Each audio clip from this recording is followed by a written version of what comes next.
Islam solves all of its problems, Allah leaves no stone unturned.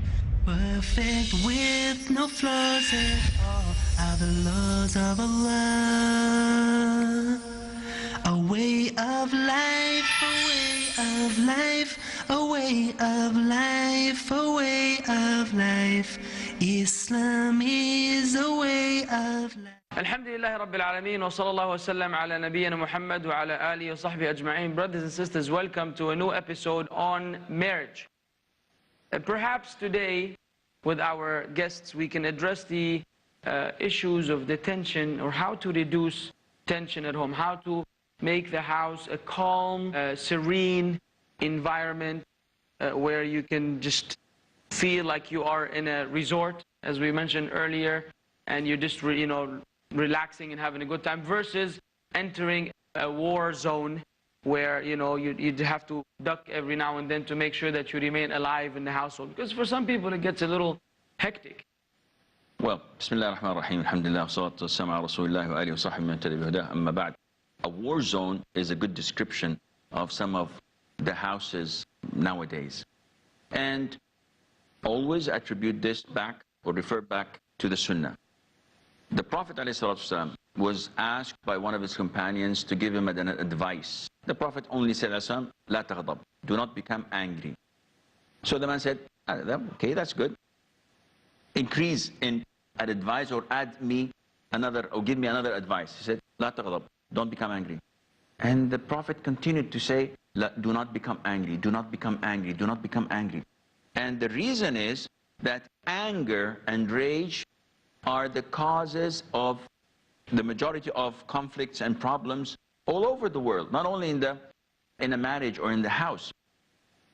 And this is so unfortunate, because one would maybe say, okay, the Prophet ﷺ is telling us not to become angry, so if someone insults me or slaps me in the face, I'll just say thank you, try the other one. No, the Prophet ﷺ is telling you not to do something due to your anger or rage that you would regret later on. So he's actually asking us and instructing us to repress our anger. And if the spouses manage to do this in the house, wallahi, we would not have what we're having and facing of the problems between the husbands and wives. Repressing the anger is not an easy thing to do. وَمَا يُلَقَّاهَا إِلَّا الَّذِينَ صَبَرُوا وَمَا يُلَقَّاهَا إِلَّا ذُو حَظٍّ عَظِيمٍ. The ability to face aggression with a smile, to repress your anger and not act upon it, this is something that only those fortunate would be given and favored by Allah Azza wa Jal with. Aren't they also the ones that Allah called al-muttaqeen, and those who are promised Jannah, wal-afina anin nas, those who pardon the people, overlook their mistakes? Wallahu yuhibbul muhsinin. Allah loves those who excel and do good. So I mean, having this as encouragement, having this quality, as you mentioned, will permit someone to paradise, will make them among the muttaqeen. And the one that you mentioned was idfa billati hiya ahsanu as-sayyi'ah. the al-hadd al-azim. These are the ones who have been blessed by Allah and given them. I want to just say about the anger. It leads to two major sins in the marriage. One from the man and one from the woman. Anger leads the man to say words of divorce. And anger leads the woman to say statements of curses. And we know the grave sins in this person making a mockery of the marriage. And we know the huge sin of the woman saying curses. And the road starts, the first step is the anger. And when I see somebody become angry, like, may Allah protect us, because we all have sins. But I feel that they weren't patient back in their early days. They always let this issue go. It was against the Sunnah. They kept getting angry and they don't care. They get angry, they don't care, they don't angry, until it comes back and it bites them. And then they say, I don't have any control. And then we'd say, because of all these years that you never held back, that you come to a point where it just overtakes your life. And Alhamdulillah, salatu wassalamu ala rasulillah, ala alihi wa sahbihi man wala. Here Allah subhanahu wa ta'ala reminds us by saying, وَالْكَاظِمِينَ الْغَيْظَ, praising those who contain their anger, okay, suppress it. And the other hadith, what the Prophet ﷺ mentioned, whom do you consider the one that who's the strongest one among you? Okay? Then they said the one who knocks people down. Okay? So the Prophet ﷺ said, no, it is the one who contains his anger.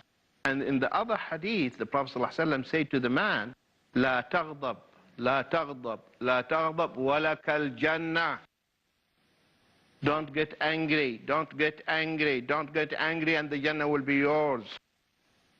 In the other hadith, the Prophet ﷺ said, the one who contains and suppresses his anger, Allah will call him on the day of resurrection in front of all the people. So and so, get up. Here are the huriyat. MashaAllah. Choose from among them, because you used to have to control your anger. Many of the crimes because of anger. The divorce, the talaq, because of anger. No husband will divorce his wife while sipping tea and chatting, but because of anger. I got angry, and sometimes, subhanallah, Sheikh, I divorced my wife, what should I do? And when you ask him for the reason, he can't tell you, because it is so silly. It is so silly. And the ulama, rahimahumullah, they addressed in the book of talaq, and they categorized the anger. Sheikh bin Baz, rahimahullah, in one of his books on the fatawa, it's a fatawa on the talaq, verdicts pertain to the issue of talaq. He said there are 3 levels of Divorce. Of talaq, divorce. Or divorce, yes. Okay? 2, they are invalid. 1 is valid. Number 1, he said the husband reaches such a degree of anger that he cannot recall that he divorced his wife. Some people, when they get angry, it becomes black and white. They shut down. If you tell him that you divorced your wife, say, no, come on. I didn't say that. So this person, just like one who's mad, insane. So the talaq is invalid. The second level of talaq, he said, yes, he recalls, but he could not control his anger. Some people, when they get angry, they start shivering. We have seen people like that. Like that. And that's why we tell the sisters, please fear Allah and never tell him, divorce me, divorce me. When he is angry, just be calm, cool down, go somewhere. Because the shaitan here, this is his chance. Because he wants to destroy the family. So he said he recalls, but he could not control his anger. He said this talaq is invalid. The third level, yes, he was angry, but his anger could be controlled, and he could control himself, and this type of talaq is an issue here that a lot of those who claim to be angry, they come and knock on our doors. And Sheikh, I was angry, I did this, I was angry, I divorced my wife. And some of them even justify abusing their wives, battering their wives, and say, well, I ask Allah for forgiveness, I was angry. And I usually ask them, Akhi, if you were driving down the highway and someone cut over you and he came out of the car and you came angry out of the car, but he was like 6'4", a bodybuilder, would you fight him? I said, definitely not. So then, Akhi, your anger is selective. Because your wife is weak and vulnerable, you beat her. And Allah Azza wa Jalla will punish you for that in hell. But when you meet a person who is excused due to his rage, is a person who gets into a fight even if he knows he's going to be beaten up, because he's unable to control himself. But being selective, you cannot flare or, get angry with your boss. You do not get angry with the landlord. You do not get angry with someone who is much stronger than you are. You only get angry with your wife, and you justify this by doing this? No. This is selective anger, and it's not acceptable, and it's not a case of rage like in the case of the divorce of someone who does not recall. Someone who does something and then he finds the plates broken, the windows is shattered, and who did this? And so you did it. Wallahi, I don't remember. It's as if he's in a case of intoxication.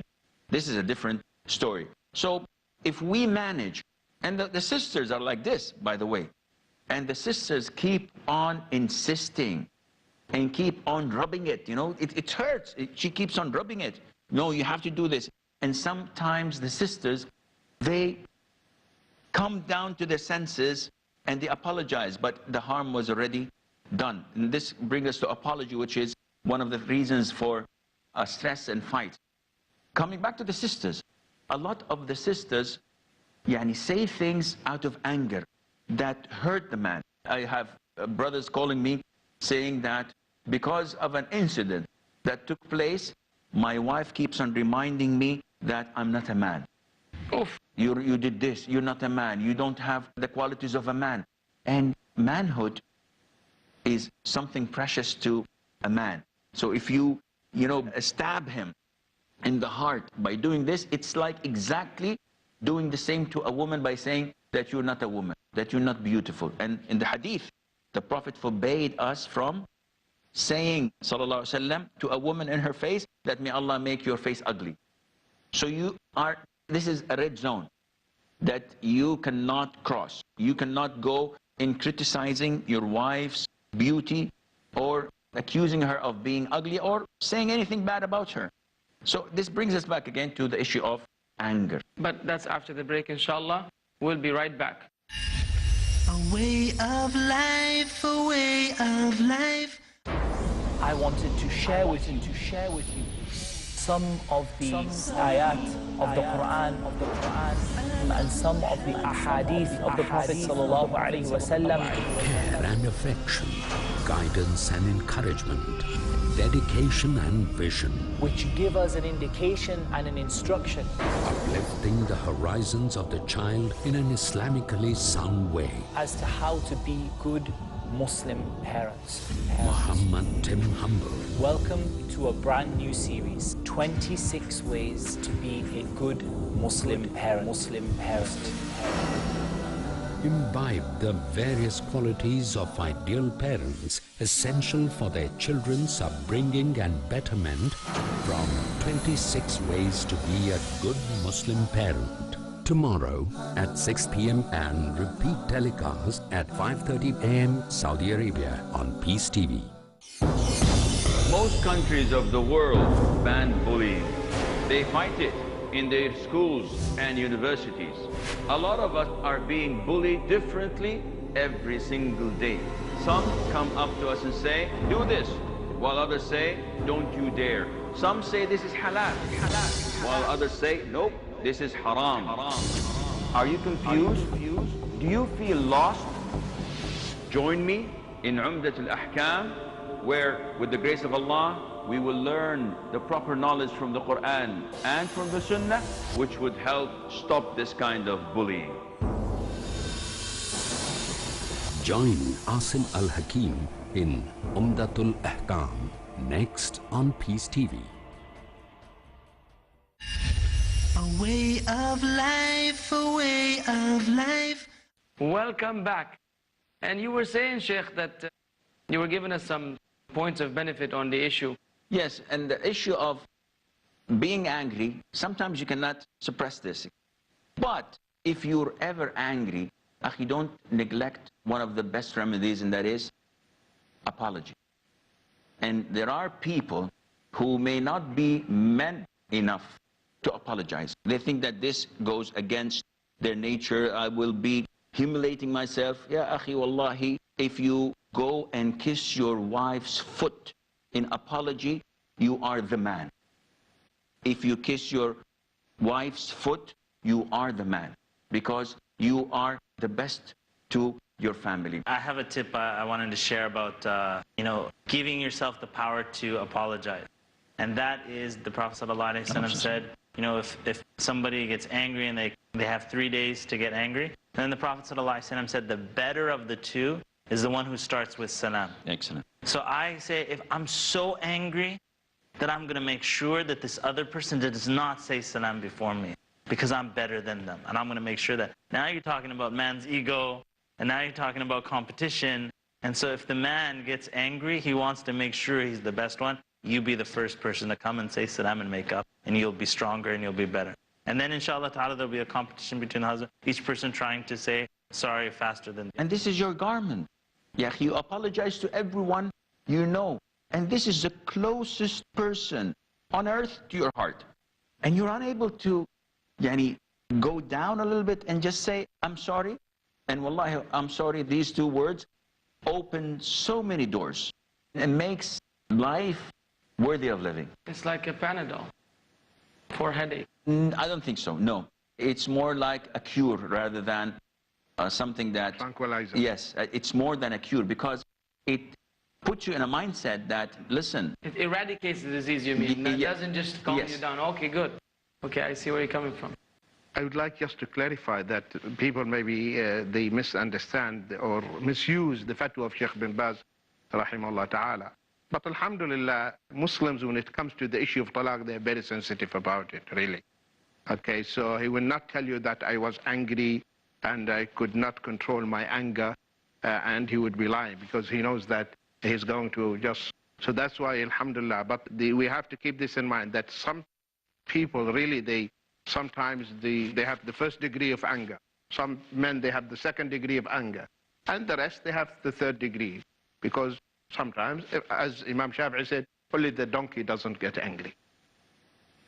I think the thing is, I mean, listening to all of this, don't get into arguments in the first place. Because it's what it is. It's that chain, you start to argue.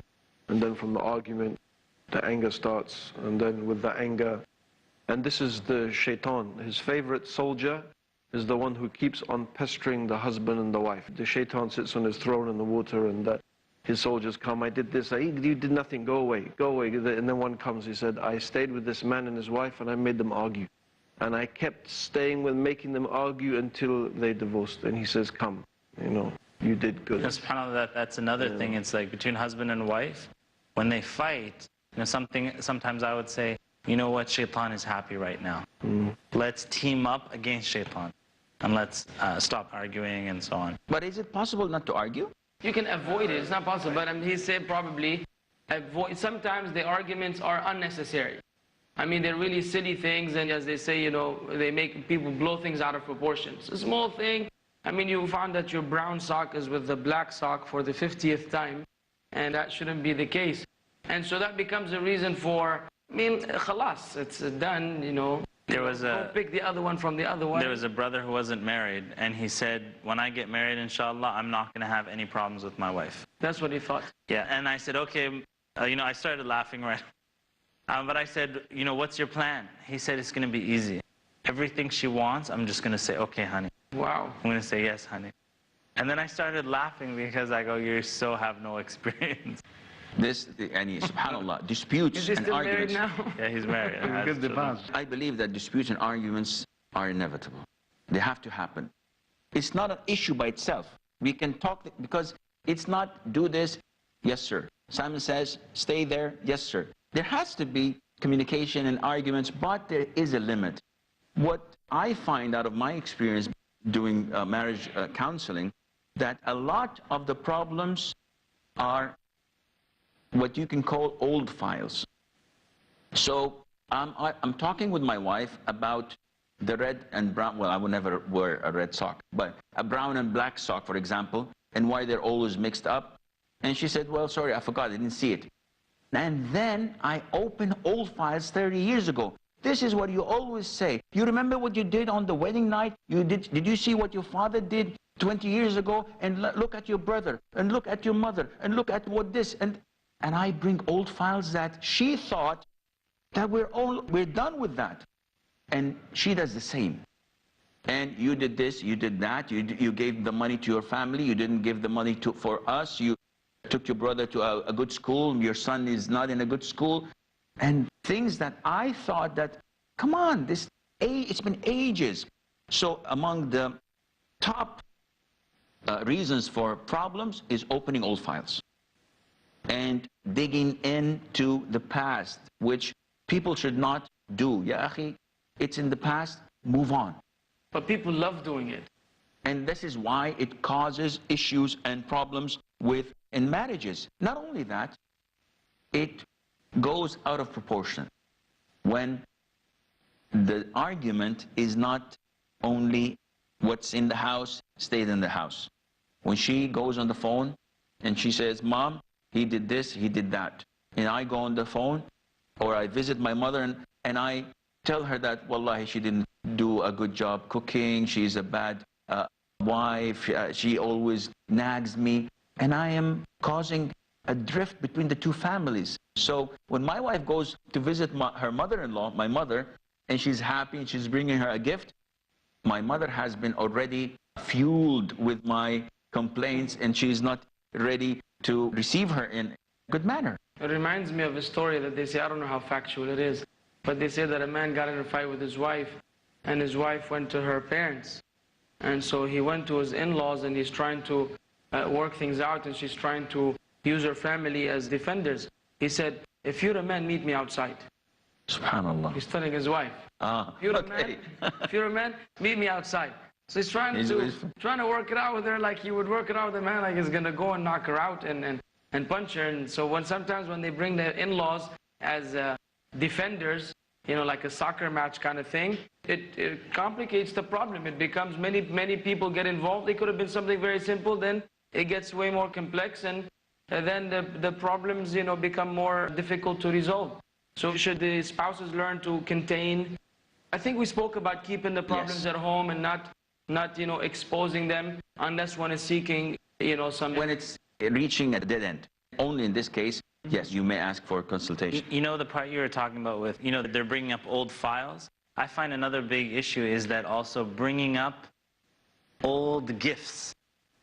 So the man, for example, or the woman, they go back and forth about, I did this, she says, you did nothing for me. And he says, I, you know, dropped the kids off at school, I go to work, this. She said, well, what about me? I made you food, I washed your clothes. And then it's a manni wal adha back and forth. That's the worst situation. I tell myself that if that starts up, the argument goes in that direction, I immediately say that if I did any of those things, I did it for Allah. I didn't do it so that I'm going to bring it up one day and say, like, I'm making a bank account of the good deeds that I did, and so I stop. I just stop it. I'm like, if the other person wants to go in that direction, my recommendation is just like, you know what, you can say that you did that for me, well, I did my actions for Allah, so I'm just going to stop talking. And it's also, by the way, reminding people of your generosity. Yes. Is one of the things that Allah will not look at you and Allah will not purify you on the Day of Judgment. It's a very serious thing to recount to a person and make them feel obliged to you, you know. I think the other thing is that, I totally forgot what I was going to say. There's a verse where Allah subhanahu wa ta'ala says in the Quran, إِنَّمَا نُطْعِمُكُمْ لِوَجْهِ اللَّهِ. We feed you for the sake of Allah, لَا نُرِيدُ مِنْكُمْ جَزَاءً وَلَا شُكُورًا. We don't seek from you any you know, compensation, and we don't need you to even say thanks. And that's where we wish, you know, somebody comes into their marriage with, when they do the good things for their spouse, that they do it for the sake of Allah subhanahu wa ta'ala, and that's going to solve, you know, a big chunk of it. I believe there's another ayah in Surah Al-Baqarah specifically about that they do not follow up their sadaqah with reminders of goodness and harm, because it does. And then Allah described the insincerity, as you had mentioned earlier. I think one of the things that, you know, I tend to notice in marriage is that people often forget that your wife and your husband is still your brother and sister in Islam. So all the things that Allah and His Messenger have told us about the rights of a Muslim still apply to your husband and your wife. Excellent. I find it really strange. It's like that seems to go out of the window. So the thing about hiding your brother's faults, that whoever, you know, hides their brother's faults in this life, Allah subhanahu wa ta'ala, I mean, that really motivates me to think that if you hide your brother's fault in this life, Allah will cover your faults on the Day of Judgment. I think I need my faults to be definitely covered up on the Day of Judgment. And isn't this true, therefore, with your wife? I find it really strange that someone would go to tell, you know, the wife's family or your mother or about your wife's faults or your husband. I mean, I find that extraordinary, but obviously, you know, it happens. But what happened to covering the faults of the Muslims? What happened to advising someone privately and, you know, not exposing their faults? These are very important Islamic etiquettes. Here, I would like to add that a piece of advice for the sisters. Even when you are seeking advice, don't say my husband. It's better if you put it in the third person. Maybe I know your husband. Or if you want to seek the advice from your mother, say, mother, as a sister, you're not lying. A sister is having this problem. So the mother will give you the piece of advice. But the moment you tell her, Mom, I have this problem, now she will... Sometimes she may side with you. Yeah, will be on your side, and she will be reacting emotionally. You're her son. So what is more important, that you want to get this help without exposing your husband, without... That's from the etiquettes of seeking advice. Exactly. Well, this is the end of the episode, but inshallah we'll be back for more. Assalamu alaikum wa rahmatullahi wa barakatuh. A way of life, a way of life, a way of life, a way of life. Islam is a way of life.